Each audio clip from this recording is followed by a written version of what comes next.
Consequence Podcast Network.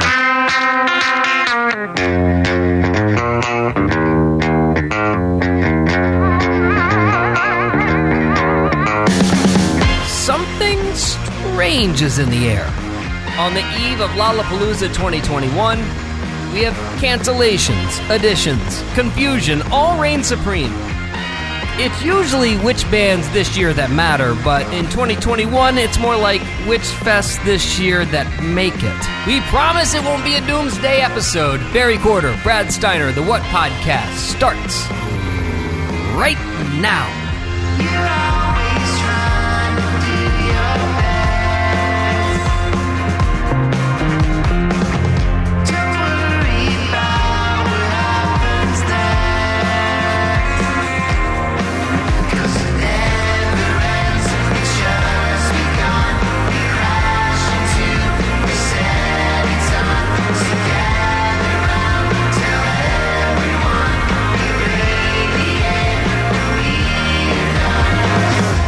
I'm gonna go grape ape. I'm reaching through the microphone. I'm gonna stomp your motherfucking ass. What did I do?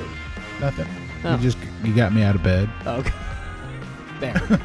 It is 7 o'clock at night. It's 8 o'clock. Okay.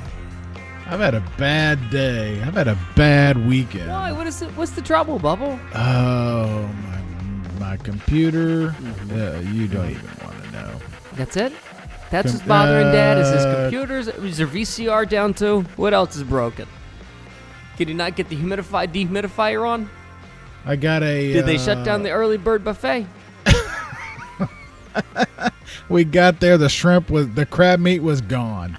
All of the crab meat was gone. And the steak tasted like your mother. The steak had been sitting out in the heat lamps forever. Tasted like your mother. Tasted like your mother. I wish it tasted like your mother. Hey-o. What is everything okay in your world? I think so. I mean, what's the you matter? know, all in all, I should tell you. I literally got a call from a guy who's a living rock star who wanted to move 6,700 vinyl records tomorrow in the heat. And he needed a couple of teenagers. And so I'm like, now I'm pimping teenage boys. Cut that. Get that. Somebody get that. Grab that one forever. I'm pimping teenage boys. Now I'm pimping Welcome teenage to the boys. 2022 What Podcast t-shirt. I'm pimping teenage boys. I need you to help me schlep some records around. You think I'm kidding? I'm pimping teenage boys. This was a 2-hour part of my day. What, did you get the records moved? It's tomorrow. Yeah, I think I did, actually. All I know right. people. Now, are these records any good, or are they just all one record? It's actually Kings of Leon. It's their new record.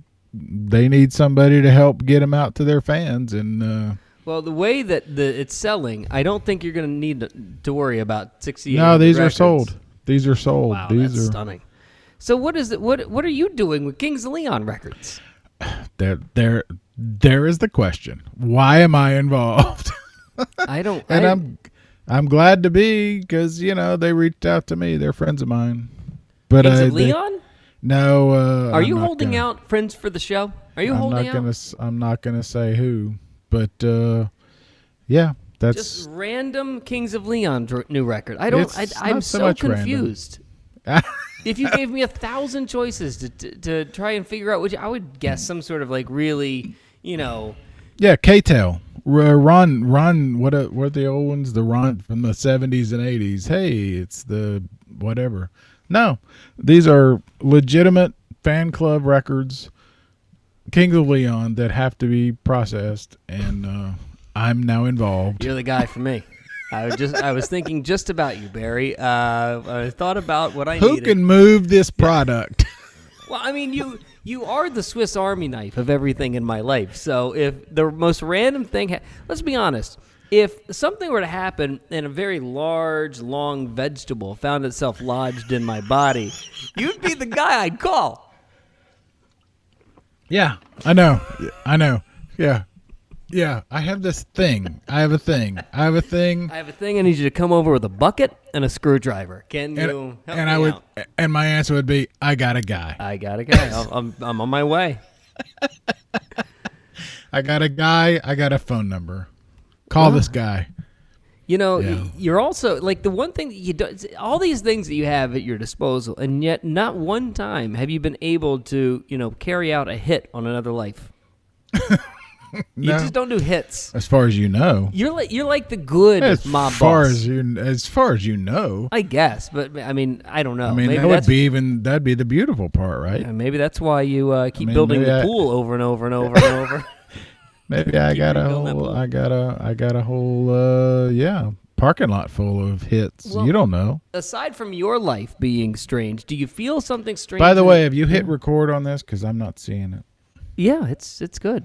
All right. I just want to make it. This is good stuff. Oh, great stuff, yeah. I mean, I'm pimping teenage boys is going to live forever. If your life is weird, do you feel anything strange happening in the air right now? I feel a ton, yeah. Something feels very odd. Now, the only information that I have, I'm going to say this straight up, I've put out there on Twitter, the Lollapalooza people are very, very nervous. They're wringing hands nervous. There was a feeling earlier in the week that the mayor was going to put a mask mandate on the festival. That looks like that is not going to happen. They, of course, are demanding you have a 20 or 72-hour test, which means a test 72 hours previous before you get into the festival, which means if you got a test on, say, Wednesday, you need a test before you go back in on Sunday. This was described to me originally when they put the lineup out was nobody's going to enforce this. They're not even going to bother. So it's all for show. Literally, the quote was, "It was all for show." It ain't for show anymore. I'm leaving for Lollapalooza.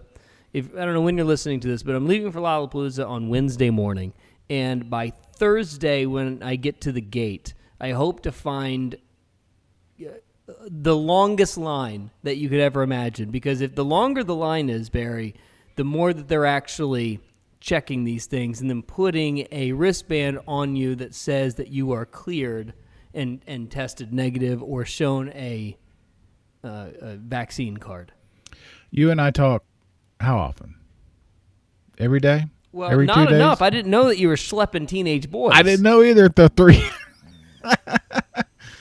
Yeah, I don't admit that to a lot of people. But we talk, every 2 days? 3 days, maybe?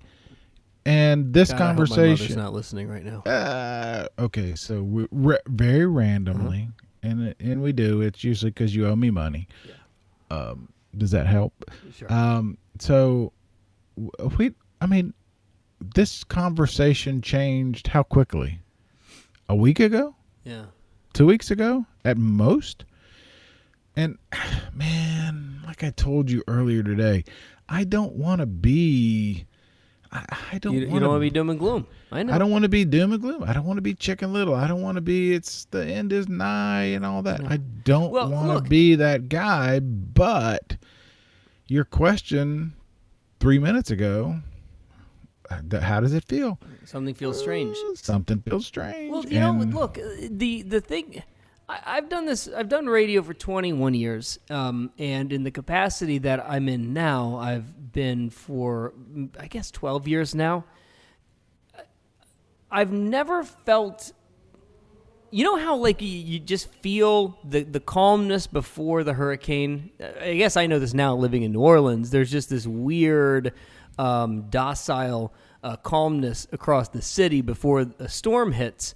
That's what it feels like. And now, granted, I'm making this clear. The Lollapalooza information that I shared is completely independent than anything else. I have no information about anything other than that, and that's what's really scary. That's what's weird, and maybe not scary, but it's bizarre. It surely is bizarre. The reason why, this show by itself is a little late on our schedule is because we've been waiting for a schedule to drop. Yeah, exactly. The schedule, by all accounts, should have come out by now. That's strange. Not unheard of.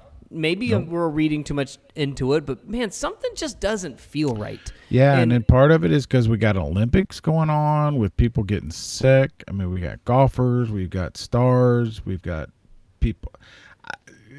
I feel creepy even talking about it because, like I said, I don't want to be that guy. So Lollapalooza, I think, if I had to guess, whatever happens this weekend at Lollapalooza is going to be... I think it's going to be huge. Yeah, I hate to use this analogy again, but it's going to be a major domino. If you see this thing a complete, clusterfuck as far as an organizational thing, getting people in and out, 120,000 people in and out of a festival grounds with vaccine cards, positive COVID, negative COVID tests, etc., on a daily basis, and then the aftermath of the next 3 weeks after, if there's a super spreader event that happened to happen in Grant Park, I don't feel good about any of this.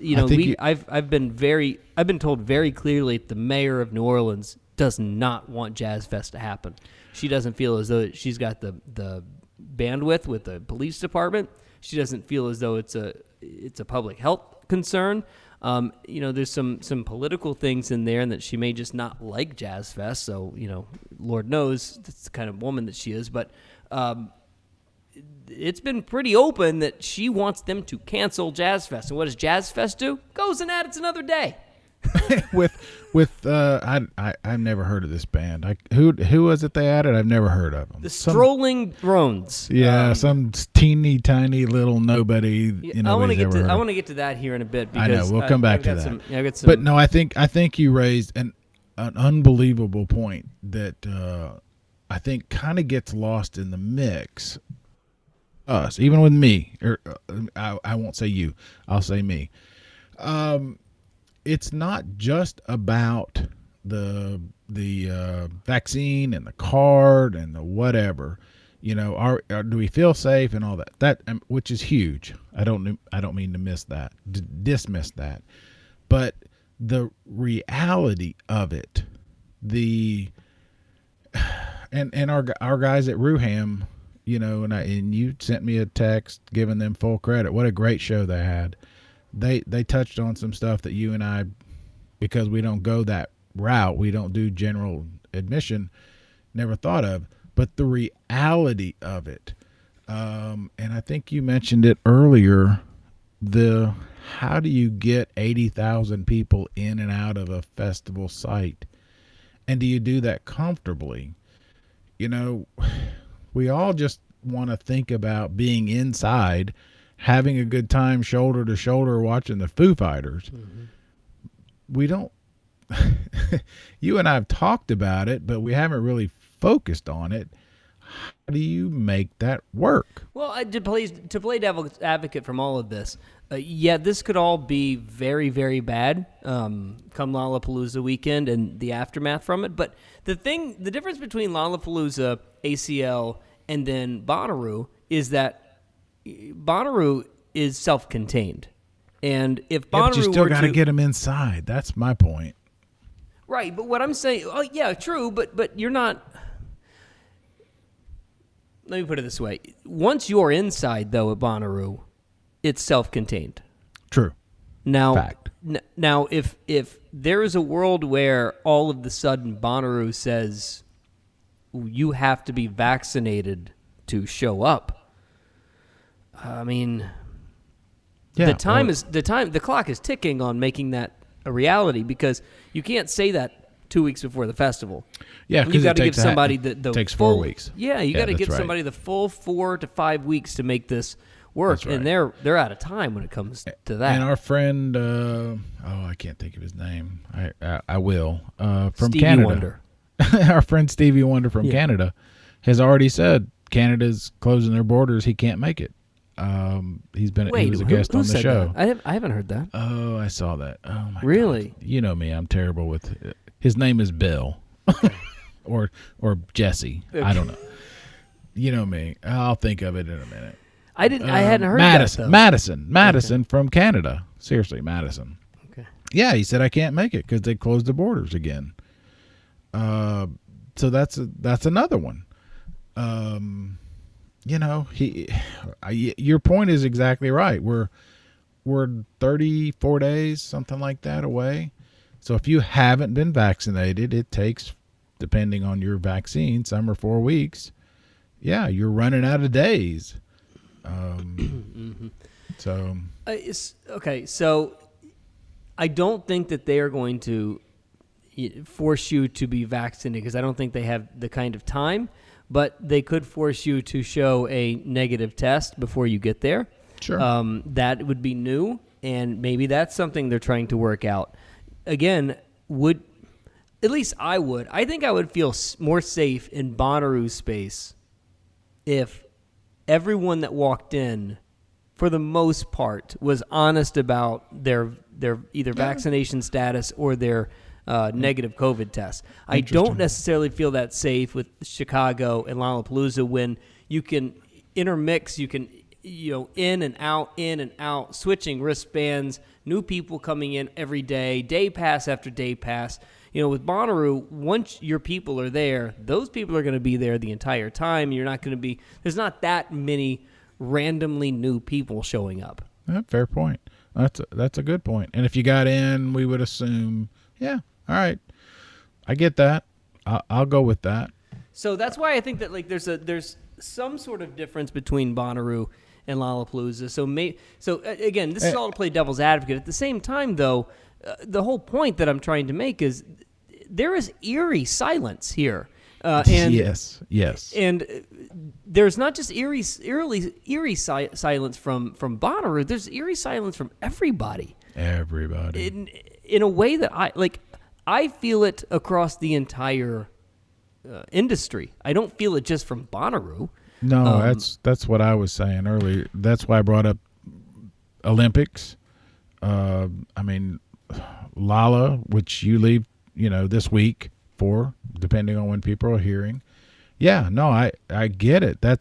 I totally agree. The silence is, it's terrible cliche, but the silence is pretty deafening because we're not hearing it from a lot of people.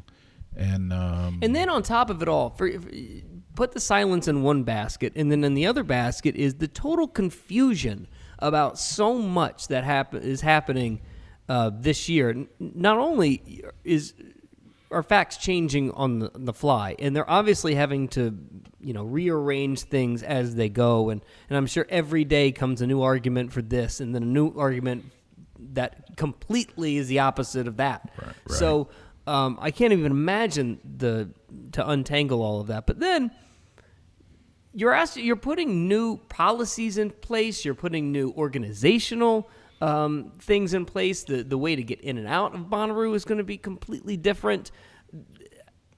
I hate to be baffled about this, but I'm baffled. Who's running the place right now? The word I got that from some of our insiders, and God, it sounds so like I'm, my guy inside told me, and I don't mean it to sound like that. Inside Ian. We call him Inside Ian. Inside Ian, but that's what it sounds like, and I don't mean it to be like that. But what the word I got was the people who are making the changes are making changes. So what was there yesterday is already changed. So they're making it up, and I don't mean it to sound like, they don't know what they're doing, but everything keeps changing. Yeah. And in a normal year that would be startling, but in this it would year, be exactly. In this year, it's understandable, but at the same time, I still haven't figured out.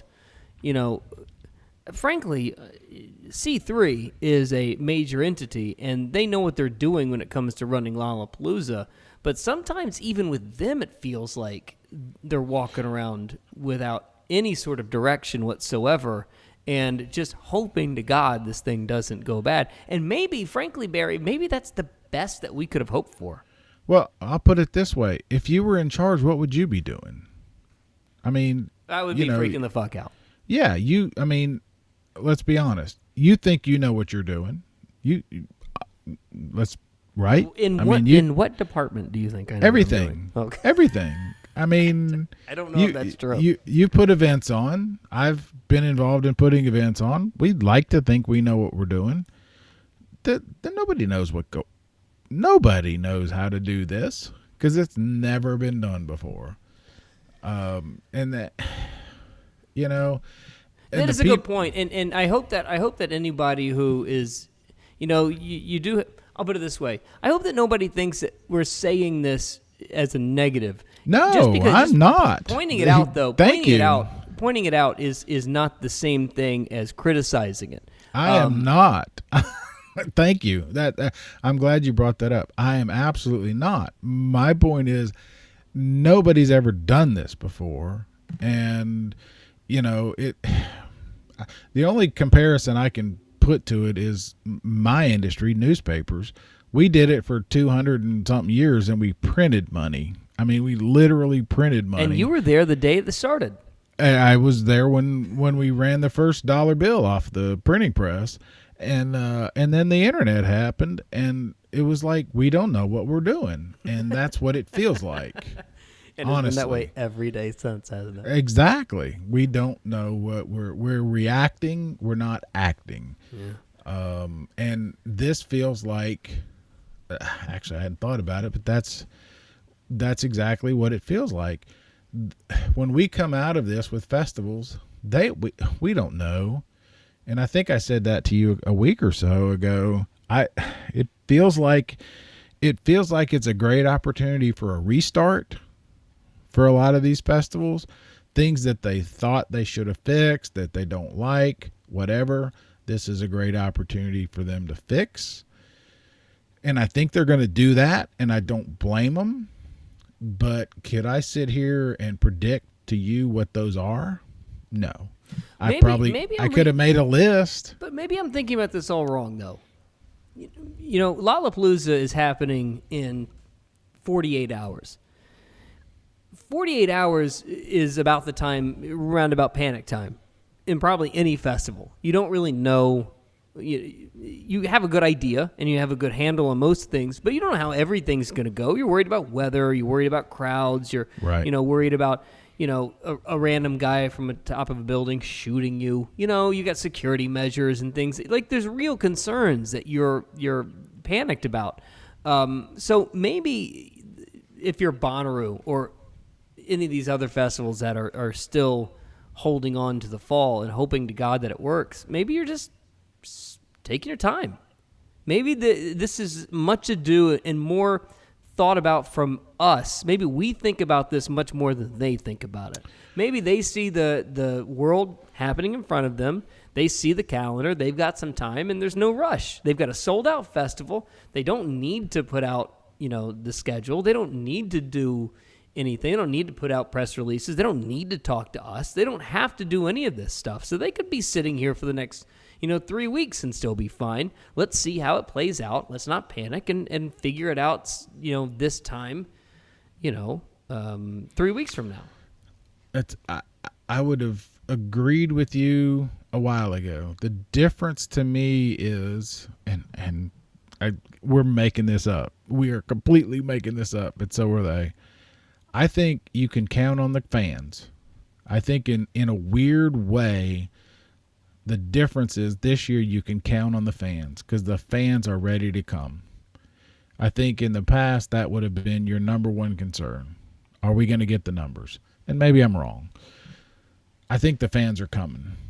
I think what's different is the other side. It's the artist hesitation. The artist hesitation. Yeah. I don't think that has ever been. I don't think that has ever been an element. I just heard a story I think this year it's like, oh my God, the artists. Maybe they don't come. I just heard a story today, and I can't believe I didn't lead with this. So I heard a story today about a major artist playing Lollapalooza. I will not say who it is because it will. Anyway, a major artist playing Lollapalooza.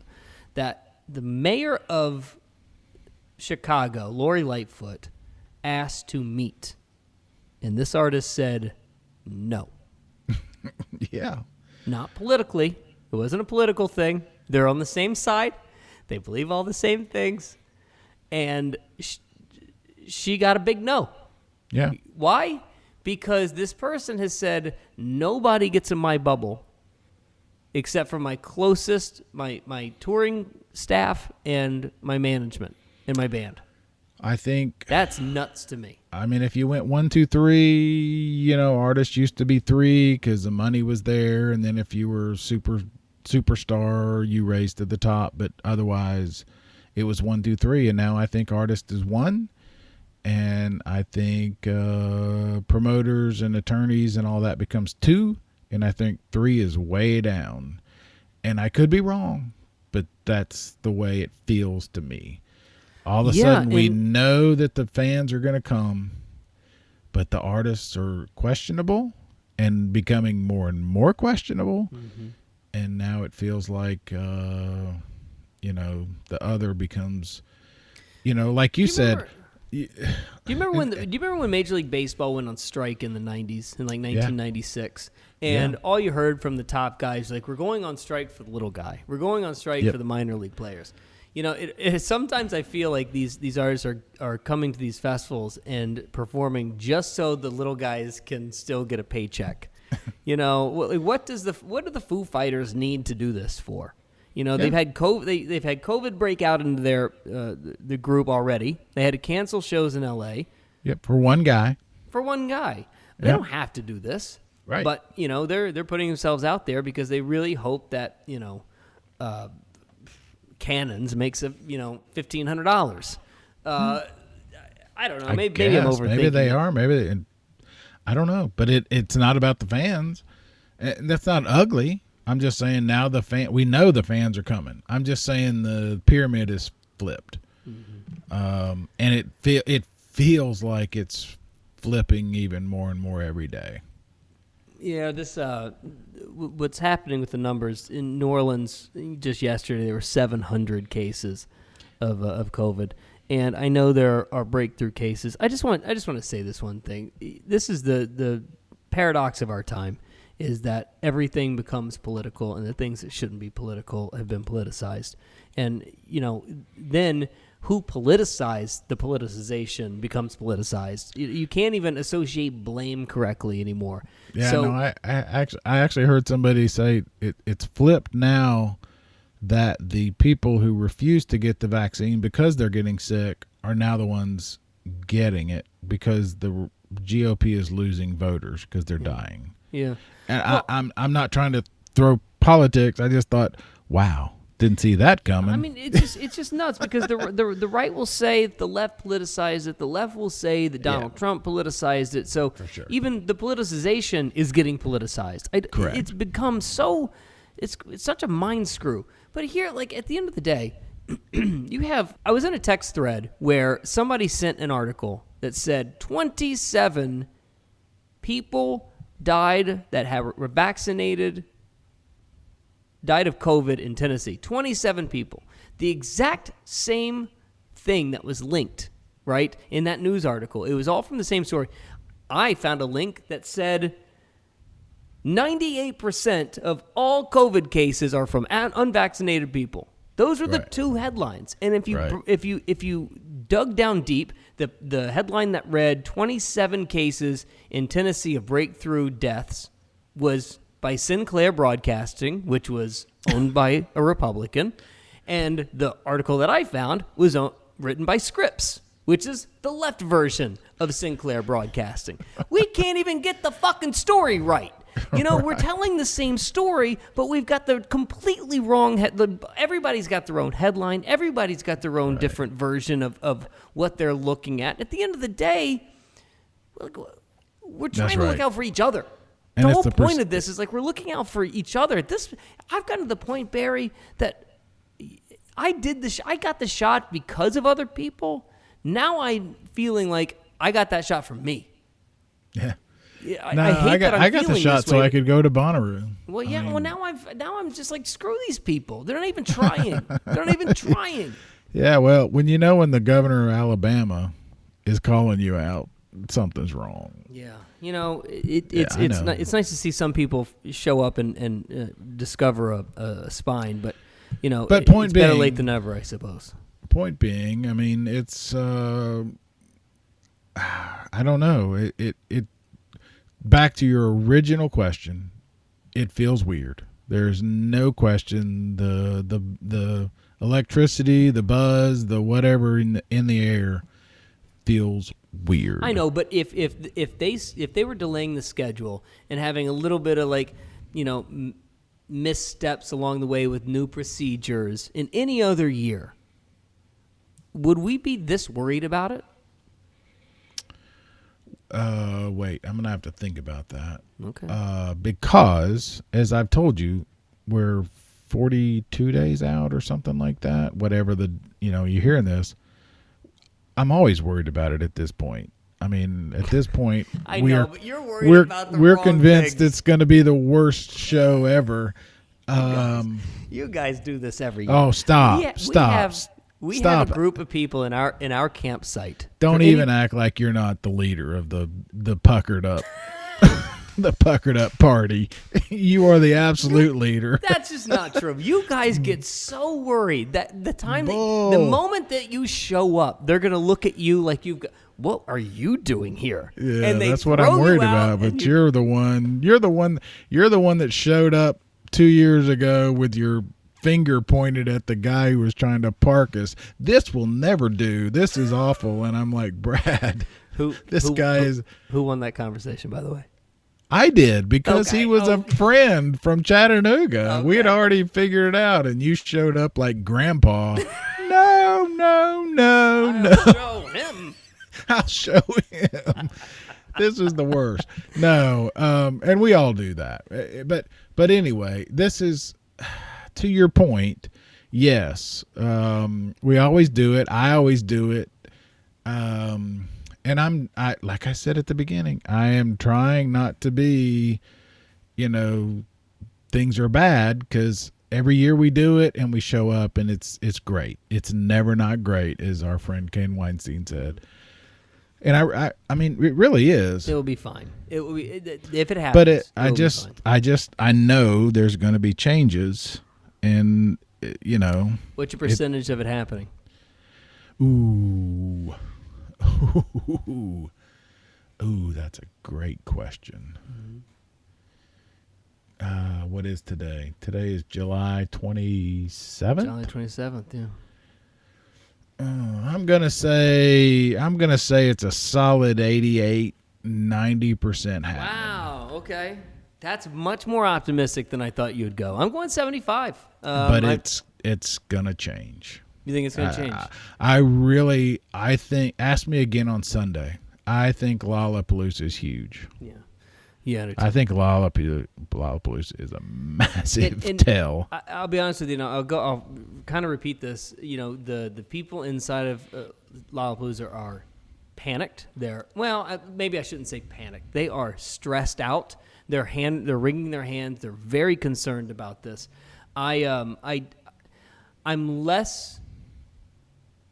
Put it this way: the outcome of what happens with all the other festivals in the country, I think, has more to do with watching how Lollapalooza organizes the entry and how they manage dealing with all the tests and the cards and the whatever, versus the super spreader event. I totally, and I think I tried to allude to that 10 minutes ago and probably did poorly, but that's exactly, I agree.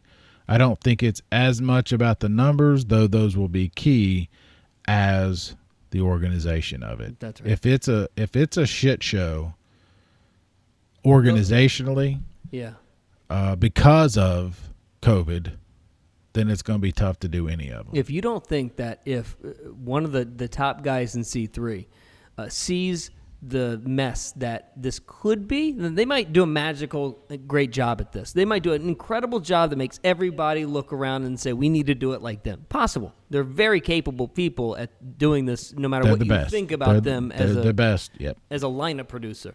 Either way, they're very good at this. But if it goes bad, I can imagine one of the C's calling insert festival organizer here or Live Nation and say, let me tell you, this is damn near impossible. Yeah. I agree. Impossible. I don't think it will be canceled necessarily because, 20%, 30%, whatever. I think it will be the logistics.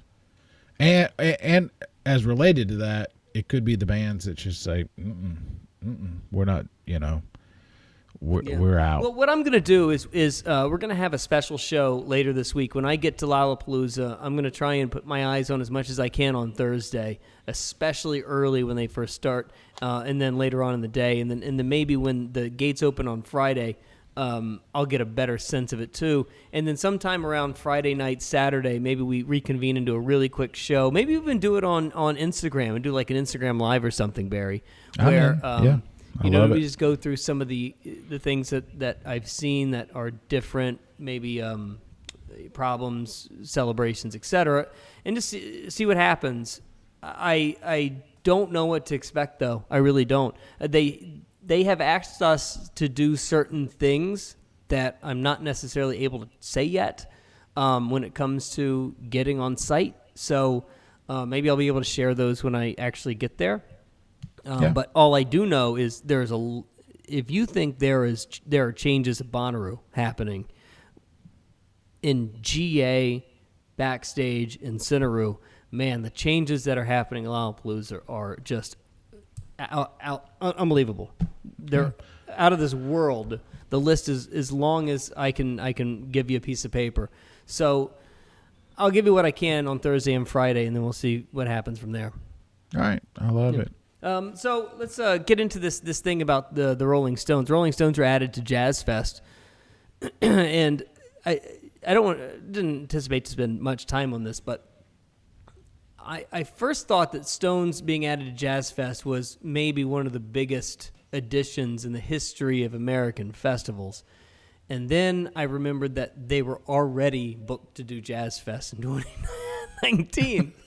So this is just like them doing a make good, essentially. And then somebody on Twitter had this brilliant poll, and I had totally forgot it. Prince was a late ad at Coachella. Man, oh man, is that big. But the Stones going to Jazz Fest, all I know is what the external people say about it and feel about it and what New Orleans feels about it. Outside of New Orleans, you see Jazz Fest getting the Stones, and you say what, Barry? I told you, getting the Stones for anything is the biggest ad in the history of whatever. I mean, they're the biggest band in the world. I think Prince trumps it, but that's debatable. No, I mean, personally, but no, the Stones are huge. The Stones are the biggest band in the world. And Prince is huge. I love seeing Prince. I love, but okay, those are That two. was the only show he did that year, man. Yeah, but I saw him at Memorial Auditorium. Oh, stop it. Yeah, I did. All right. Okay, but point being, what your feeling about the Stones getting added to Jazz Fest was one of euphoria. You thought it was big. massive. You It's thought it was huge. big. Okay. Yeah, no doubt. Well, this is what inside the city there were two reactions. One, who cares? It's not going to happen because they're going to cancel it anyway. And then two, they created a rich white guy day. Because what they did was they put the Stones on their very own day with no other band on the lineup, with nothing else happening. They put the Stones on Wednesday night, and for the low price of $189 for a ticket. As an extra. Okay, wow. You can walk in a Jazz Fest and have a blast. Wow. Eat some crawfish mac and cheese, baby. Yeah, you know what you told me. Now, if you want to upgrade it, you can. That's going to be an extra $300-$400. But they added a day for rich white people. Wow. Okay. So it didn't go over well. Is that what you're saying? I just don't think. I just don't think it was as much It'll of an do event well. as people thought. It'll do fine, but it just wasn't as much of an event as normal like festival guys think of it would be. Yeah, but I mean, I'm starting to kind of be turned off on the whole Jazz Fest thing from what you've been telling me. It doesn't sound like a whole lot of fun. I actually like our type of fun, Barry. It's a lot of fun. I mean, there's not a human being in the city that doesn't adore it and love it with everything that they have. You just have to reset your expectations for it. Here's my thing then. Can I sit on your roof without any trouble and watch the Rolling Stones perform? Well, first off, I ain't putting you on my roof. We are a good 50 feet in the air. You're not getting on my roof. Well, then no. If I have to go to any trouble, that's I what mean, no, you can't sit on my roof. No, you can't do that. You could get close to. No, it's a massive fairgrounds. You couldn't even sit that's on what a I'm roof getting at. around the fairgrounds and watch it. This This isn't the Chicago Cubs. You know, you can't. You don't get outfield seats in an apartment complex. Yeah, I don't know. I've never seen them. I've never seen the Stones. I haven't either, and maybe we get there. But I'm excited to see at least, A, if it happens, and then B, what kind of crowd they get. I get what you're asking me. Does it change? How does it change the festival world? I don't know. Does it? Well, you remember what I said a couple of months ago when they were putting out these lineups. I said, "Why not just put everybody on the fucking lineup? What does it matter? Right. If you have this expectation of it not happening, you might as well just book everybody." Well, that was the other thing you had said about the lineup, the Jazz Fest. Did somebody come up with $3 million just so they could say they have the Stones on it? I mean, is it purely political or is it an actual? Man, I don't. Who's driving that train? I don't. It's I don't New Orleans know. Jazz and the Jazz Heritage Foundation, which is just rolling in money. These people just have so much money. They're Which also kind of the people goes back behind to that whole thing. WWOC. Doesn't matter because it ain't happening, which is funny. It is. That's a funny there is a comment. look. The numbers here have just gone. They've just gone through the roof, and it's mostly because Louisiana is the worst vaccinated state in the country. Right. So okay. So if it's 2 million or 3 million, they take their percentage, and then it doesn't happen because the numbers are up. Yeah. I mean, we'll have you that's back a good next move. year. We'll have you back next year. Mick never even gets a Never had to haircut. leave the house. Yeah. Never got a haircut. Never left the house. That's good business. The final thing that I wanted to bring up on this, yet again, this quick episode, this short one again. Which is always our longest. Yeah, I know. It always happens. I watched the Woodstock 99 documentary. Me too. Oh, my God. I don't want to talk about this because I'll talk about it for another half an hour. Yeah, do we need to do another show? Because I could. We really could. Well, look. We can do it tonight or we can do it later. But I had two big takeaways. I'll just do top level stuff. So I had a couple of big takeaways. One was, the misogyny and the disgusting. Right? It was disgusting, right? And a group of angry white kids screaming the N-word. It's all awful. Look, boobs. Our guy Brian Stone was there, and I told him he was. He was there. That's true. I know, and I told him, it's like, nothing. You're the closest representation of what they said was there that I could have ever known. You are 20. You've been given everything in your life. You're upper middle class, and you're angry, and you don't know why. Yeah, because your flannel doesn't fit right. And that was the group of people, the 100,000 some odd kids that were there. So yes, the misogyny was just hard to deal with. A group, 100,000 people screaming the N-word to a black man was just. That wasn't it. That was the least offensive. I know. I'm just going through the list of stuff that really, really bothered me. At the same time, though, I can talk out of both sides of my mouth. That was sort of the culture at the time. And I don't know if we are horrified so much as, watching it back and saying, look at these people, what was wrong with them? Or are we looking back and horrified saying, look at all of us? It wasn't Limp Bizkit, just because Limp Bizkit sucks, but don't forget, they were like the biggest band in the world in 1998, 1999. Yeah. My three quick things. The misogyny, the way women were treated is unbelievable. And what's stunning, well, it was stunning the way women were treated, but 3 years later, 2002, the first Bonnaroo, it changed.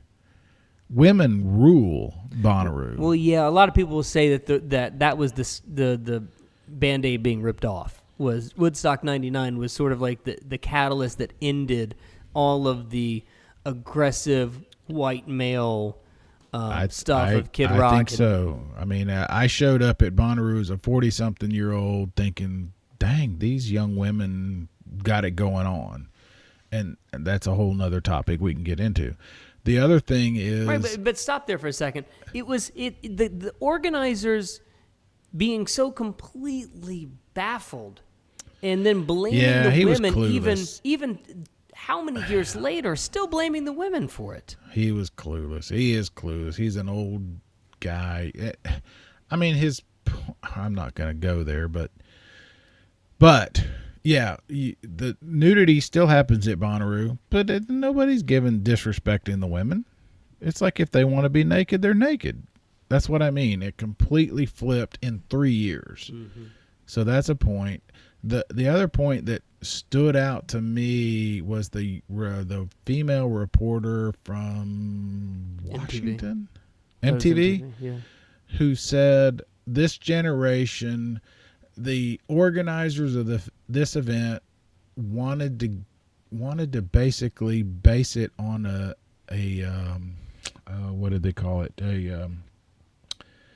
In 1969, everybody had a something they were fighting against, and they wanted to import it on the 1999.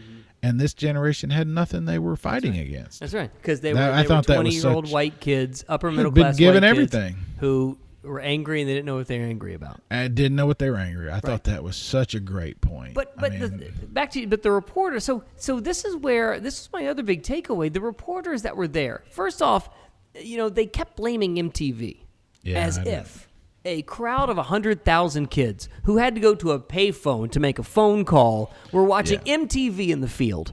Right, couldn't get water. How could you blame a field full of kids who can't even make a phone call or go to an ATM and blame MTV on their reaction? That is absurd and bizarre to me. Secondly, that was revisionist, no Barry, question. they were doing daily press conferences.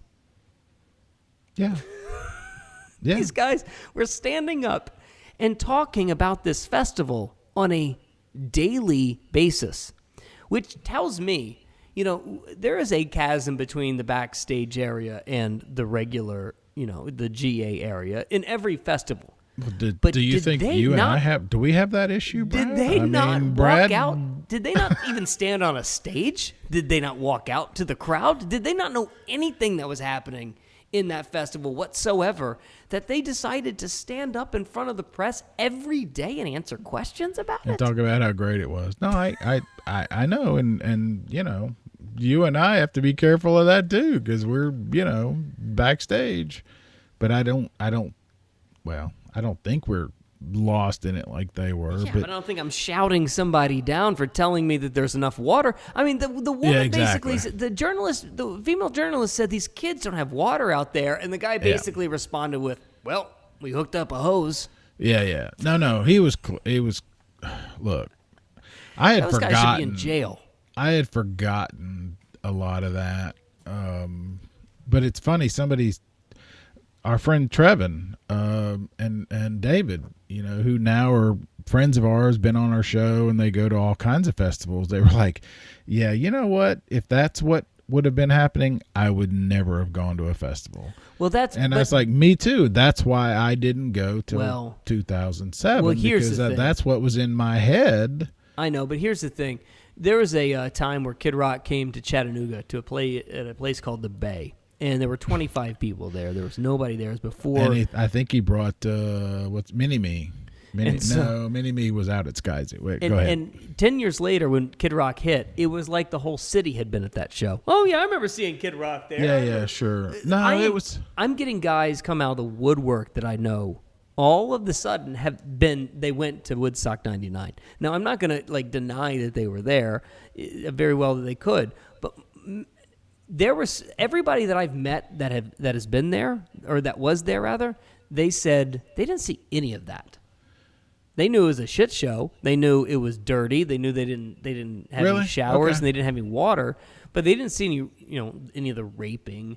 They didn't. They saw kids being kids, and half the audience is on acid. So how in the hell are they going to remember most of anything that happened? I can't disagree with that. The other thing is, there were 4 or 5 main points that I took from it. One being the nostalgia for 1969. I mean, I was 6 at the time, and for most of my teenage years, I thought, man, I would have loved to have been at Woodstock. No. Well, that's the other thing that they say that I think that, Yeah. there's even a documentary, I think, on Hulu that the majestic nature, the glorification of 69 Correct. Woodstock is just so sick to me. Yeah. That was just as big of a shit Literally show a as 91 shit show. was. Literally, that mud and all that. Well, that people- was, talking that about, ain't mud. We weren't supposed to get too deep in this, but man, how much did your stomach turn when you saw those just- kids jumping into puddles Oh, my next God. to porta potties? Yeah, and so Hello, exactly. dysentery. No, thank you. And so I don't want any part of that. And the whole Hendrix thing. People talk about he didn't play till Sunday morning. Or Monday morning, even maybe. I think it was Monday morning, right? It was over. So yeah, there's this whole nostalgia part of it. Woodstock '99, the same. The other thing too, by the way, they only had 2 stages. Imagine a music they were a festival mile surviving apart. today with 2 stages. They were a mile apart on a concrete concourse. Hysterical. I mean, Yeah, hysterical. It's just bad on every level. Right. It's a great documentary It's so for people good. who haven't. It is so good.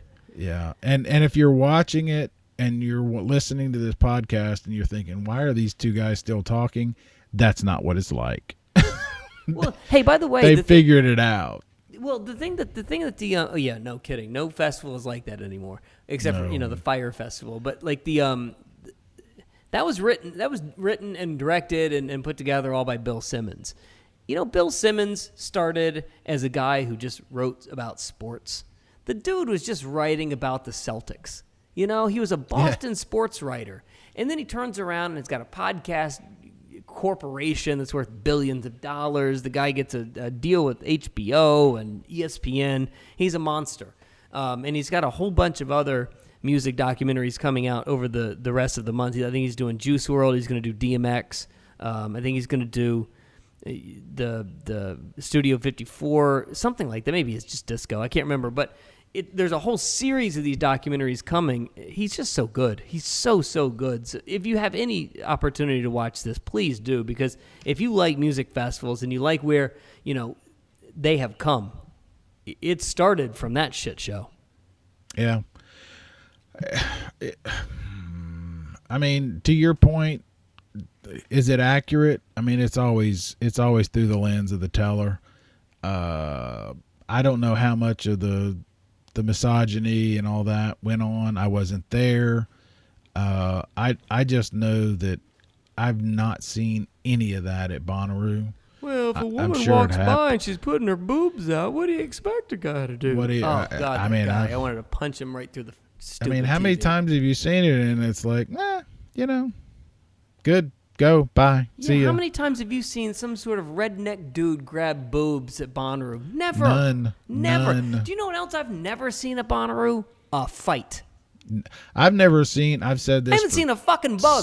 I haven't seen a bite. I haven't seen a bug 17 or a years. fight. 17 years. I've only seen one crossword, and that was 2 years ago. And it was somebody in the yelling at his wife outside the festival. Oh, that's funny. First time. I've never seen a crossword. Well, Yeah, this quick show only much less a lasted bug. 52 minutes, buddy. So we did it. Congratulations. It's the Hey, we shortest could- I quick could- show we've had. I could do Woodstock for more. We need to know. revisit. Well, that was our quick update of what's going to happen this week. Maybe we'll jump back in here and do an update on Lollapalooza. If not, Barry, thank you for your patience, and hopefully we get a schedule here soon. Yeah. I think we should. All right. All right. Let me know if you hear anything. We will have, I know we'll have Jeff Quayer on to talk about details of Bonnaroo coming up soon. I'm looking forward to that because we haven't had that one in a long time. Yeah, we haven't. It's been a year. All right, buddy. We'll talk to you soon. Bye-bye. Hey, thanks for listening to the What Podcast. Rate, review if you can. We'll talk to you later this week. Love you. Bye.